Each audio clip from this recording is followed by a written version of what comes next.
Mr. Scindia, thank you so much for joining us. Thank you, Joshiji, for having me. It's always a pleasure to be back at PTI. Thank you. Thank you. Great. We'll start off with the latest topic that's trending. It's the US elections. Mr. Trump has obviously won the elections. What will it mean for Indo-US relations in your opinion? Well, let me say this, that what we are talking about is the world's largest democracy and the world's oldest democracy. There have been huge parts of intersection between Indo-US relations, and those relationships have taken on a much more concrete form in the last decade, since Prime Minister Narendra Modi has forged an independent relationship with the US. It has resulted in not only a huge amount of trade and economic thrusts coming to the fore, but has also led to a strategic relationship on many global issues, from the environment to technology, to space, to defense areas, and the latest being that we are going to be setting up a fab in India to even supply supply chips to US defense manufacturing companies.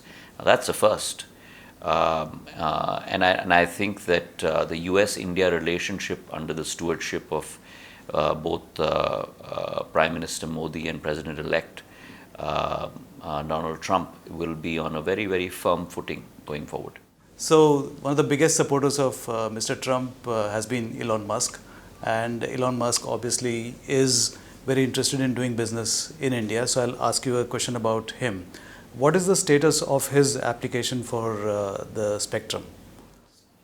Well, I think everyone's interested in doing business in India. Yeah. I would like you to name me a single person who's not interested in doing business in India, because India is the place to be. Bharat has transformed herself in the last 10 years. Bharat today is on the world stage in terms of attracting investment, being a huge economy and an opportunity for firms to invest and grow. And I think that new areas will continue to emerge. And I would not want you to limit it only to telecom and to the satellite area, but across the board. When I was Civil Aviation Minister, the amount of interest that was garnered into looking at opportunities in India, both on the engineering side with regard to engine makers like Safran, or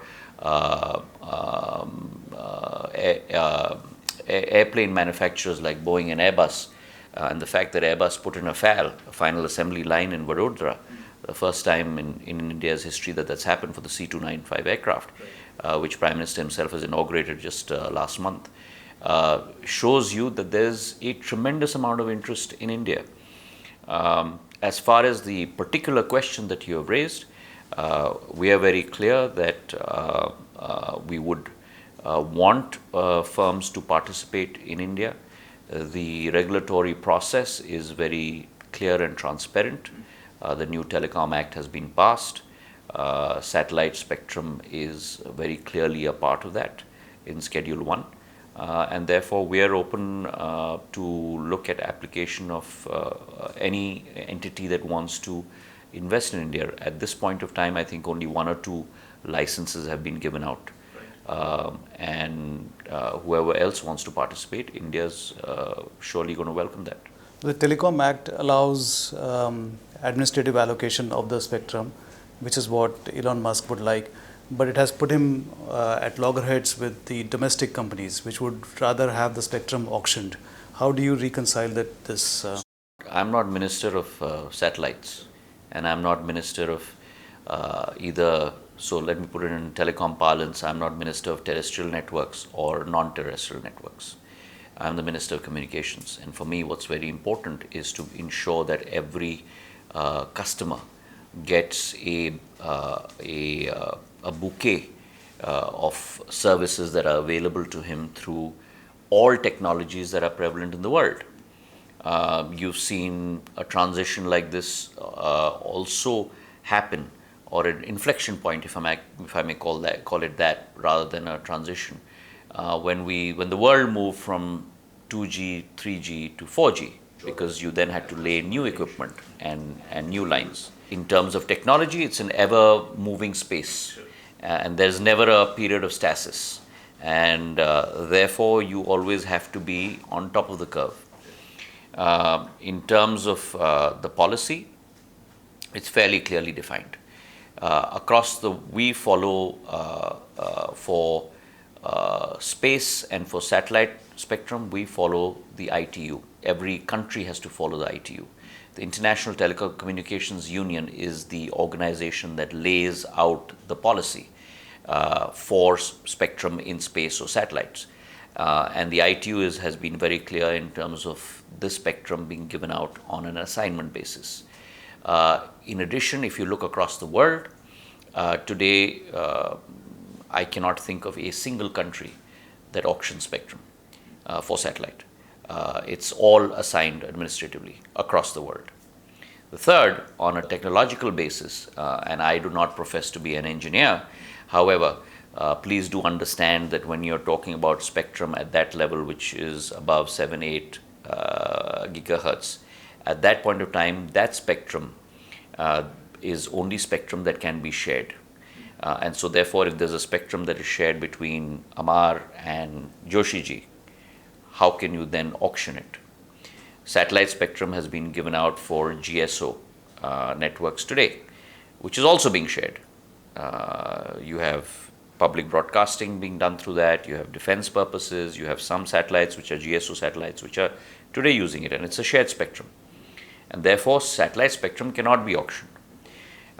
It has to be assigned administratively. Now, what that cost is going to be and what the charge is going to be is a fairly transparent process which will be decided by the TRAI.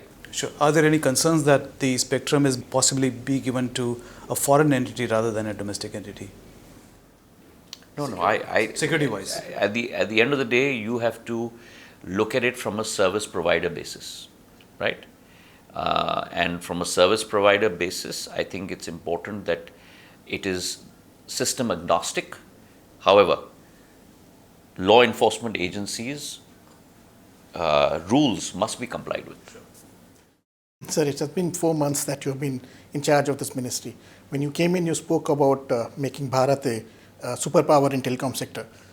What are the challenges that you have encountered in these 4 months, and what are the targets, immediate targets that you think you're set for yourself for the sector? So that's a very good question, Amar. But I think it requires some time to go through it. But if I may give you a little bit of a snapshot, or if I may an elevator pitch in terms of where we are, I think India is now has transitioned in the last decade. We were a follower of the world in 4G. We marched with the world in 5G. I do think that we have the ability to lead the world in 6G. And why I say that is the following, that within the ITU, International Telecommunications Union, and we had a conference of the WTSA, the World Telecommunication Standards Assembly in Delhi. So, for example, it's the first time that it was held outside. First time it was held in Asia, and that decision was taken to hold it in India. We had over 3,500 delegates coming here from 160 countries. We had 36 representations at ministerial levels. The largest WTSA conference in the history of the International Telecommunications Union. So that speaks to you of the appetite, of the promise, of the capability of India within this space. Now, if you look at the roadmap and the path that India has taken over the last decade, you've grown from roughly about 40 million telecom subscribers to close to 1.16 billion telecom subscribers. On the issue of internet, you've grown from 254 million to close to about 960 million subscribers. On the issue of broadband, which is greater than 2 Gbps, you have grown from 60 million to almost 924 million. So that's the kind of exponential growth that India has experienced. So that's on the supply side. On the cost side, as far as voice is concerned, you've seen voice that was at roughly 51 paise a minute in 10 years ago, today at 3 paise a minute, so virtually free. If you look at data, 1 GB of data, you have seen that price going from 287 rupees to 8.8 rupees. Both voice and data have gone through close to between a 97% to a 93% decline in prices. So you've seen a huge shift in the universe and the landscape, and both the breadth and the depth of penetration of telecom across our country. Now, what does this mean going ahead? We've seen the fastest 5G rollout in the world happen in India. Right, 21 months, you've covered close to 99% of districts of India, close to about 82% of the population. You've laid out close to 4.5 lakh BTSs across the system. In the last decade, you've seen OFC fiber being laid out in this country from 11 lakh kilometers to almost 41 lakh kilometers. That's the exponential growth that we're talking about. So I really do believe that going forward, we have the ability to lead in 6G. That confidence also comes to me from the fact that for the first time in the history of our country, we've produced our own 4G stack. We're the only sixth country in the world to be able to do that. So what are we up against? We're now head to head with the Ericssons and the Siemens and the Nokias and the like. The core has been built out by CDOT, which is a government-owned entity. The RANs are being built out by the radio access networks are being built out both by CDOT and by Tejas Networks. And the SI, the system integrator, is TCS. So end-to-end, first mile to last mile, is an integrated Atmanirbhar Bharat solution, which has only been possible because of the Prime Minister's leadership and his resolve to make sure that gets done. We are today rolling out, coming to the roadmap, we are today rolling out close to about 1 lakh BTSs in the country on 4G with BSNL. We've completed, at last count, close to about 50,000. It is my resolve to make sure that by April, May next year, we've rolled out 100,000 BTSs, which means you'll have your own domestic 100% public owned company rolling out 4G. The move from 4G to 5G then is only tweaking the core a little bit, as well as adding an additional BTS. So by the time, I hope, by the time that we complete rolling out 4G, the evolution of transforming that 4G system to 5G will also begin. So by April, May next year, hopefully some sites will become 5G enabled as well within the BSNL system. So that's the alacrity with which we're working. Along with that, so that's my first priority. My second is to ensure 4G saturation across the country. We have close to about 37,000 villages that are left with connectivity on 4G in the country, a lot of them in very distant areas, far-flung areas. We are looking at making sure that we have 100% saturation on 4G again by March, April next year. As per date, the count of those 27,000 roughly BTSs that we need to roll out, we've done about 10,000. So we've got only another 17,000 to roll out. We're looking at roughly 160 lakh population that will be covered through those 27,000 villages, of which we have already covered 70 lakh today. So that's my second priority. The third priority is to ensure that along with the many gifts that technology brings, it also brings some curses. And those are all the complaints that we as customers face, and even I as a customer face every single day. In terms of the number of marketing calls you get on your phone, the number of fraud calls that come in, and we put in place a full system to be able to tackle that. Our DOT fraud detection network has saved close to about 2,500 crores of people's assets today as we speak. Through Sanchar Sathi and Chakshu, we've put in place a system that has blocked disconnected close to about 2.9 lakh phones. We've blocked close to about 1.8 million headers in terms of messages that go out. And along with that was another vicarious method through which people would, when you have technology, you always have a way of beating it. And they would use servers outside India, which would masquerade themselves as a +91 number. And we've put into place a software that stops these spoofed calls. And we inaugurated that on the 24th of October. So we are roughly about 10 days into it.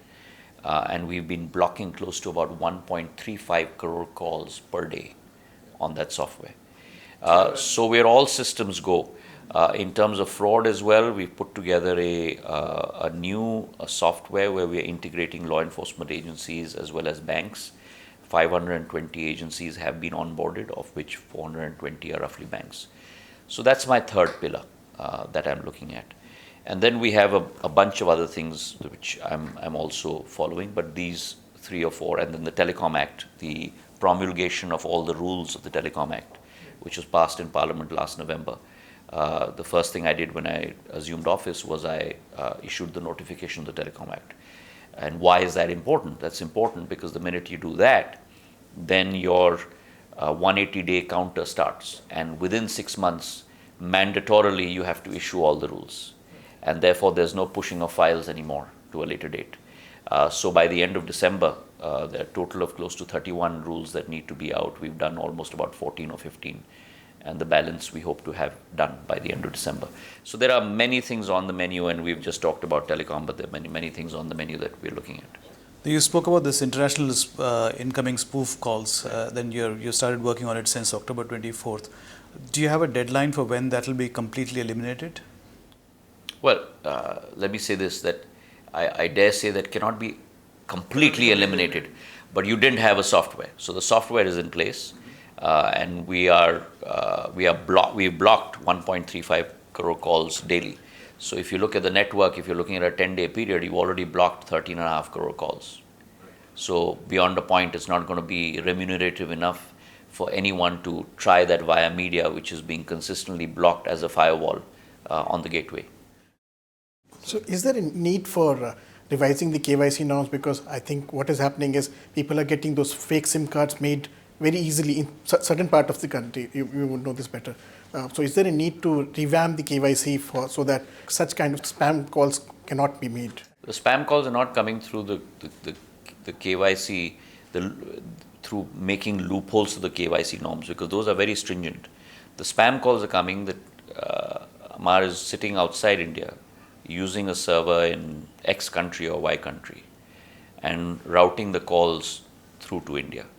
So it's an international issue, and that's why you need a software to make sure that your gateways and your firewalls are very, very compact and clear. Can we just come back to the question about spectrum, the auction of the spectrum? When can we see the next auction?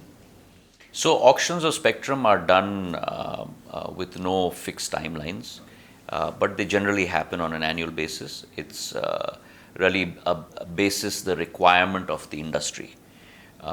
So you have a storehouse of an important raw material which must be given out to be able to transmit telephony calls. The last time we had done it this year itself, so possibly next year. Is there a need for change of rules for utilization of an allocation of spectrum? Do you think is there a need to change those rules? I don't think so. Why? If it ain't broke, why fix it? I've got a question about BSNL. You described it as a gamble that paid off. What is the vision you have for BSNL in future? Where do you see it growing? So first of all, I think it's important to understand that BSNL has a professional group of people managing it. The last thing you want is for ministers to be interfering with PSUs. It's for PSUs to run. What we need to do is to ensure that we need to comply with our fiduciary responsibility, which is to look at the big picture, make sure that the vision is clearly in place, the targets are clearly in place, assist these companies if and when required, and possibly monitor performance. I think that's my role as a minister. And very clearly, I see a huge opportunity in BSNL. We have added upwards of 65 lakh subscribers over the last 3 to 4 months. Every single month, we've seen new subscribers and porting happening from other subscribers. So that's on the asset side. What's important on the challenges side is to make sure that you have customer retention. And to be able to have customer retention, you need to do two things. You need to provide a suite of services that every customer is looking for, and make sure that your customer orientation and your customer service is such that that customer is continually satisfied by your company. And we put some very big picture targets that we have in mind in place. We, as I mentioned to you, we've rolled out close to about 50,000 sites. We'll roll out about 1 lakh sites by next year. We would like BSNL to look at making sure its customer interface goes much more digital. We would like it to look at being value additive in terms of increasing its customer base. And there are some targets that I have in mind which I have given to BSNL, but it's not something I want to necessarily share with you. But I would like BSNL to be one of the major players in the telecom sector. We today have close to about 7.5 to 8% market share. We've got close to 9.6 crore subscribers. I'd like that to increase exponentially because we are starting off from a low base. As we have infused capital, we have supplied spectrum. We've allowed the company to grow. We would like to see exponential addition to that customer base, and it becomes one of the formidable players in the telecom landscape in India. It's very important for customers to have choice, very akin to the civil aviation space, where it was my prerogative to ensure that we have 3 or 4 players in the game. Similarly, in the telecom space, we must continue to have 3 or 4 players in the game. I have a question about the Northeast. You have been given charge of steering the development of the region. What are your focus areas? Where do you see Northeast in maybe 5 years from now? So I believe that under Prime Minister Narendra Modi, you've actually seen the rise of the Northeast as one of the growth engines of India. The budgetary allocation to the Northeast used to be close to 13 to 14,000 crores a year. That in the last budget has grown to close to about 1 lakh crore per year. And this I'm talking about the 10% GPS. My ministry in particular, the allocation used to be about 1,200 to 1,300 crores, which has grown to about 6,000 crores. You've had independent ministries really looking at a huge thrust. Let me give you 2 or 3 cases in point. You had 9 airports in the Northeast in 2014. You today have 17 airports. Believe it or not, you had 2 states in the Northeast that did not have a single airport in their state in 70 years of India's independence, Sikkim and Arunachal Pradesh. Sikkim today has 1, Arunachal has 3. If you look at the sector of railways, you've got close to about 88,000 crores worth of investment going into the Northeast. Every single state, it's our aim that it will have a railway line. We're building out the railway line of Sikkim as we speak. If you look at the area of national highways, we built out we had 10,000 kilometers of national highways. We now have 16,000 kilometers of national highways. And therefore, there's been a major thrust. Now, the question is that the outlook has changed, as Prime Minister has put it. The Northeast, which used to be the last front of India, has transformed itself into becoming the first front of India and the entry point of India. The Northeast, which used to be one of the bogies of the engine of the Indian Shatabdi, if you will, has now become one of the engines of the train of India. in terms of GDP growth rate, in terms of per capita income growth rate. There has been a tremendous leap. I really believe that the Northeast is very strategically placed as well. It is the gateway to India for the rest of the global South in many ways. And there are tremendous synergies that can work within the Northeast for every single state, within all of India for every single state, and with our international neighbors. And that's something that we are actually working on with every chief minister as we speak, to really look at the comparative and competitive advantage of every single state versus each other, to develop it based on its strengths, looking at areas such as industry, to tourism, to handicraft and handloom, to horticulture, to even renewable energy, and looking at the tremendous gamut of opportunity that we have there, focusing on that and building that out as a huge growth engine for India. Changing gears, I want to know your assessment of your former party, Congress Party. It was thought that the Congress Party was getting some kind of a momentum with better than expected Lok Sabha performance. Haryana elections, you know what happened. You are going for Maharashtra campaigning, I believe. What's your assessment of the Congress Party? Where is it? Has it lost the momentum? Where is it going? To be very candid with you, I have no assessment of the Congress Party, right? I believe that the Congress Party is in a very steady state of decline, and I think that's because of three things. I think the Congress Party has lost its connect in terms of leadership. It's lost its connect in terms of the public, and I believe that the Congress Party has also lost its connect with regard to a vision of India. And when you lose all those three attributes, then you've lost the trust of the people of India. And that's the state of the Congress Party today. As far as Maharashtra is concerned, it's a state which I am extremely emotionally attached to, because I originally come from that state. I've spent a lot of time in that state, and I'm very, very, very confident that the Bharatiya Janata Party, under the leadership of the Prime Minister, will certainly win its place among the hearts of the people once again in this elections, the results of which both you and I will be sitting and discussing on the 23rd of this month. I'll just extend that question a little bit. Your assessment of the Congress Party is very insightful. Can you give us an assessment of your former classmate and colleague, Rahul Gandhi? I am not. I don't think I am sitting in judgment over any single individual. I think each one of us have to carve our own destiny and our own niche, and I think it's important to be able to concentrate on the positivity of what you want to do in life, and I would like to do that in my life as well. Yeah, I'll just push you a little bit here, because you did speak about the party losing its connect in terms of its leadership, and you're obviously alluding to Rahul Gandhi's leadership. Do you see that he could be the principal reason why the Congress Party is losing? I think the Congress Party has lost it's lost its moorings. There's no two debates about that.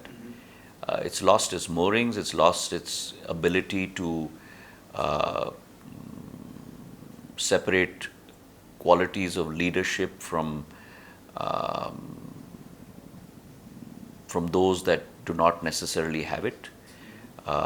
Assessment of human resource is one of the most important decision-making factors in the success of any enterprise, be it a multinational corporation, be it a company in India, be it PTI, be it a political party. Because at the end of the day, it's not your bottom line or your net profit line that talks about what you're able to do. It's about the quality of people that you have that are part of your enterprise that result in that bottom line eventually, right? Sure. You spoke about your emotional attachment to Maharashtra, but you're also emotionally and culturally attached to Madhya Pradesh. Do you see for yourself No, a Madhya Pradesh role- is my heart. is your heart is your heart? Do you see for yourself a possible role in Madhya Pradesh politics as a chief minister, perhaps? It's very important in life to understand what your goal is and what is the path to achieve that goal. Right? So, for a lot of people, the goal is politics. Right? And therefore, the path to that political goal becomes public service. This is something that both my father and my grandmother taught me at a very, very early age.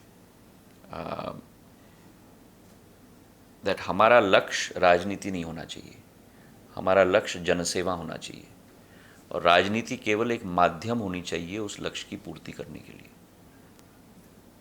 And if you define it in that rubric,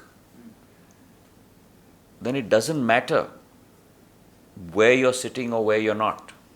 What matters is, are you serving? Are you working for their good? And if that is your passion, then that comes in any form. So I have my grandmother in her life, my father in his life, and I in my life have never hankered after any post. Perhaps that's why you are one of those unique politicians who, despite having a very different educational background, you graduated from Harvard, you have an MBA from Stanford, you were working in the corporate sector, you started a startup, you left all that and then became a politician. Where do you see the transition happening, and what was it like to give up all that, a very different life, and become a public servant? So it's very difficult to assess something with hindsight. But because I have the luxury of being able to do that sitting across the table with you, I would do that in the bat of an eyelid all over again. There's just no comparison. In the field of public service, if you're able to even touch a single person's life, the satisfaction you get inside your soul, you can't compare with any tangible material thing. Lastly, you walked your father's footsteps and got into politics. Would you like your son also to go the same way? I believe your destiny is what you make of it. I do not believe that because you are a parent that you have a right over determining what your child's destiny is. Every human being, someone may be your son, someone may be your father, someone may be your mother, or someone may be your daughter, but every human being has to do their karma and have to define their path. We as parents can only do the things that we have been entrusted by God, which is to make sure that we instill good values in our children, we make them compassionate, empathetic, we educate them, and the rest is for them to define. Your grandmother and your father both were stalwarts of Indian politics. Who has influenced your life more? They both have, in different ways. And my grandmother, for her fierce determination and her fierce resolve and belief in what she believed in, and for that going to any end. And I took some degree of inspiration from that when I made a very big move, because she was faced with that same, to a certain degree, level of humiliation in her life in the D.P. Mishra government. My father, for his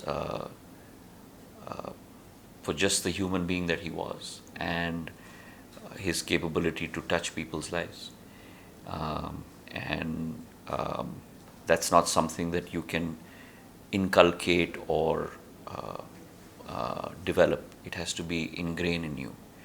And I think more than anything else, those are the cherished memories you leave behind you when you leave. And he had that ability. You've been seeing politicians from a very young age. You were 12 years old when you started campaigning for your father. So you've seen politics evolve in India. Do you see politics today has become more divisive, more cantankerous, or just give me your thoughts? I think that, like everything else, politics has become much more competitive and demanding, which is good. It's good. It's important to ensure that we keep our lawmakers also on their feet, and that's a good thing. So there are a lot of good things that have happened as well. But I do think that at the same time,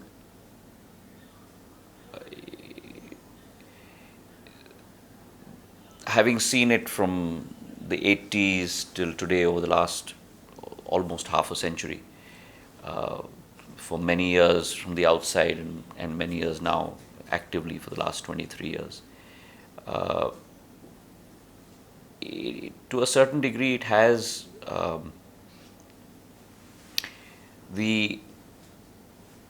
I don't want to use the word the exalted, but the purpose that politics had, and it was not Rajniti, but it was more Jan Seva.